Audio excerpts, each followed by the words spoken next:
নমস্কার বন্ধুরা, সোজা বাংলায় রাজনীতি খবর এবং পবিত্রতে। যাদের ঠাকুরদাকে এখানে কবর দেওয়া হয়েছে তাদের কোনো ভয় নেই।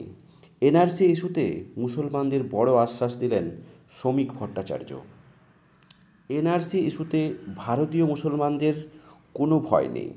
মঙ্গলবার ময়নাগুড়িতে এই মন্তব্য করে দেখালেন বিজেপির রাজ্য সভাপতি শ্রমিক ভট্টাচার্য। মঙ্গলবার বিকালে ময়নাগুড়িতে আসেন শ্রমিক। দলের তরফে ময়নাগুড়ির ধর্মশালায় নবনির্বাচিত রাজ্য সভাপতিকে সংবর্ধনা দেওয়া হয়। সেখানে তিনি সাংবাদিকদের মুখোমুখি হয়ে একথা বলেন।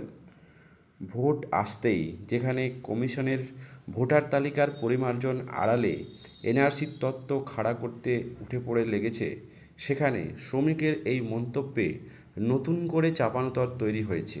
যদিও সভাপতিত্ব গ্রহণের পর থেকেই বারে বারে সংখ্যালঘুদের বার্তা দিতে দেখা গিয়েছে শ্রমিককে।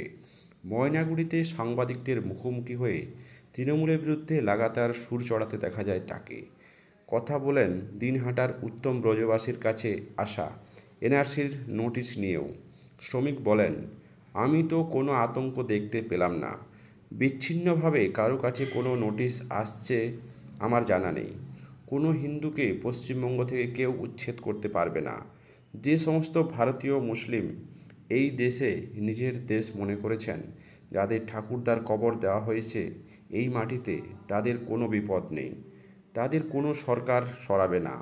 তবে এরপর কার্যত হুঁশিয়ারি সুরে বলেন, কিন্তু যারা বেআইনিভাবে আসছেন, ওপারে হিন্দু পেটাবেন, এখানে এনআরসির কে ছি ছি বলে ট্রেনে আগুন লাগিয়ে দেবেন, সেই সব আর চলবে না।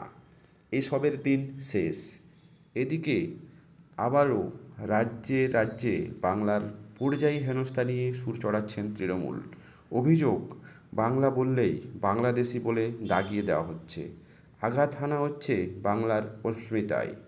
পথে নামছেন খোদ তৃণমূলের সুপ্রিমো মমতা বন্দ্যোপাধ্যায়। তা নিয়েও তোপ দেখেছেন শ্রমিক।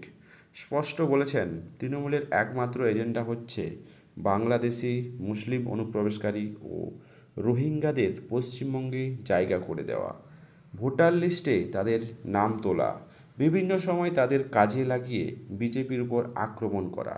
এই ক্ষেত্রে তৃণমূল ও সিপিএম একই অবস্থানে আছে। আক্রমণের ধার আরও বাড়িয়ে তিনি বলেন, বাঙালিদের বিরোধী যদি কেউ হয়ে থাকে সেটা হচ্ছে কংগ্রেস। নেতাজি সুভাষচন্দ্র বোস থেকে শুরু করে আজ পর্যন্ত বাংলাকে প্রতারণা করেছে কংগ্রেস। আর কংগ্রেসের গর্ভ থেকেই জন্ম নিয়েছে তৃণমূল কংগ্রেস।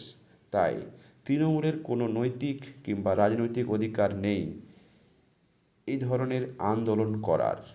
দর্শক, শ্রমিক ভট্টাচার্যের এই ধরনের তৃণমূলের পর আক্রমণ ঠিক কতটি যুক্তিযুক্ত তা অবশ্যই কমেন্ট বক্সে কমেন্ট করবেন। চ্যানেল নতুন হলে সাবস্ক্রাইব করে পাশে থাকতে ভুলবেন না।